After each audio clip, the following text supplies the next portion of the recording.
warahmatullahi wabarakatuh. Perkenalkan, nama saya Rizky Dwi Adrianti, NIM T 2018-4116. Saya dari Fakultas Tarbiyah dan Ilmu Keguruan, Program Studi Pendidikan Guru Madrasah Ibtidaiyah kelas D3. Nah, di sini saya akan menjelaskan tentang apa sih pengertian getaran itu, apa sih pengertian dari bunyi itu, dan klasifikasinya. Yang pertama yaitu pengertian getaran. Nah, pada dasarnya semua benda itu akan bergetar apabila diberi gangguan. Kemudian benda dapat dikatakan bergetar jika benda itu bergerak bolak-balik secara teratur melalui titik keseimbangan. Jadi dapat diartikan bahwasanya getaran itu gerak bolak-balik secara periodik atau berkala melalui suatu titik seimbang. Kemudian yang selanjutnya yaitu ada jenis-jenis getaran.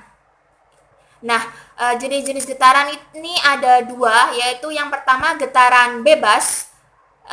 Getaran bebas itu getaran yang terjadi saat sistem mekanis dimulai dengan adanya gaya awal yang bekerja pada sistem itu sendiri, lalu dibiarkan bergetar secara bebas.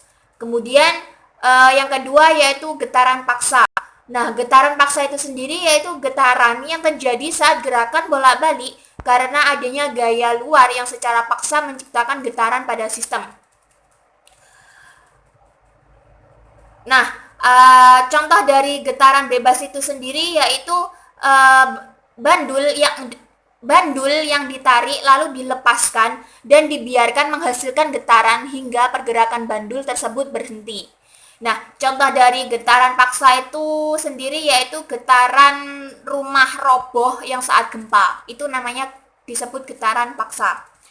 Kemudian yang kedua yaitu bunyi. Nah, pada pengertian bunyi itu sendiri, pada dasarnya saat kita memukul benda di sekitar akan timbul suara dan dari benda tersebut. Demikian pula apabila seseorang itu memetik gitar atau meniup seruling, memukul gendang, memukul kentungan, dan sebagainya, itu akan menghasilkan bunyi. Kemudian syarat bunyi di sini ada 3. Yang pertama yaitu terdapat benda yang bergetar, yaitu sumber bunyi. Kemudian terdapat medium yang merambatkan bunyi. Yang ketiga terdapat penerima yang berada di dalam jangkauan sumber bunyi. Kemudian ada kecepatan bunyi. Nah, cepat rambat bunyi itu sebenarnya tidak terlalu besar. Cepat rambat bunyi itu jauh lebih kecil dibandingkan dengan cepat rambatnya cahaya. Kemudian sifatnya bunyi. Yang pertama yaitu merupakan gelombang longitudinal. Kemudian yang kedua tidak bisa merambat pada ruang hampa. Kemudian yang ketiga, kecepatan dari rambatnya itu dipengaruhi oleh kerapatan dari medium perambatannya, seperti padat, cair, dan gas. Kemudian dapat mengalami resonansi serta pemantulan. Kemudian memerlukan medium dalam perambatannya atau tidak bisa merambat dalam ruang hampa.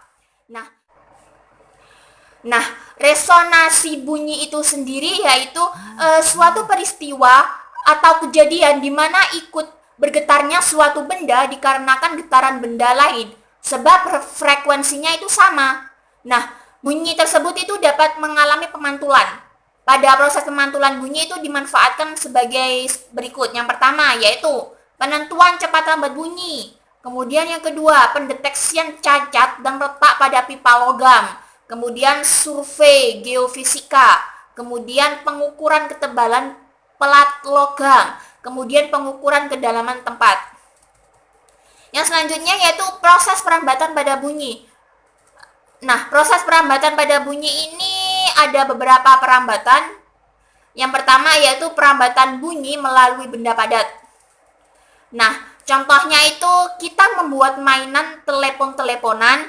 Pada waktu bermain, telepon-teleponan itu bunyi merambat melalui benang menuju ke telinga kiri. Nah, jadi permainan telepon-teleponan ini dibuat dari kaleng, kemudian yang apa ya, yang ditali dengan seutas tali atau benang seperti itu. Kemudian kita bunyi atau kita bersuara, dan yang di sisi satu itu mendengarkan di telinga.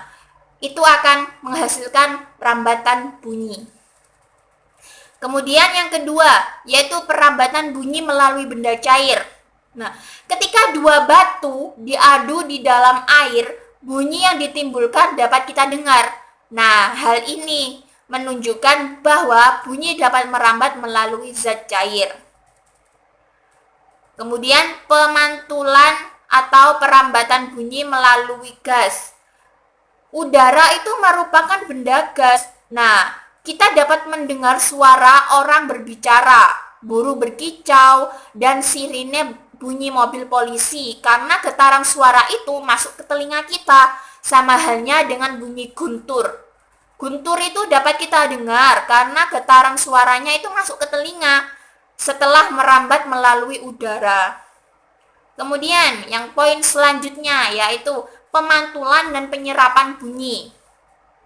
Nah, pemantulan bunyi, jika berteriak di dalam gua, kita itu mendengar suara berulang-ulang seperti gua, wah, wah, wah, seperti itu.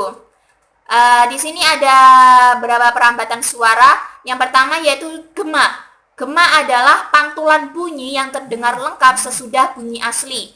Kemudian gaung. Gaung adalah pantulan bunyi terdengar sebelum bunyi asli selesai diucapkan. Nah, kemudian bunyi pantul yang memperkeras bunyi asli. Ketika berteriak di ruang kosong tertutup yang sempit, nah, ruangan tersebut itu harus memiliki permukaan dinding yang keras dan rapat. Bunyi pantul yang terdengar akan memperkeras suara aslinya. Hal ini karena jarak yang terlalu dekat antara sumber bunyi dan dinding pemantul. Kemudian yang kedua yaitu penyerapan bunyi. Nah, penyerapan bunyi ini terjadi jika perambatan itu dihalangi benda yang permukaannya itu lunak. Contohnya busa, karung goni, atau serbuk geraji.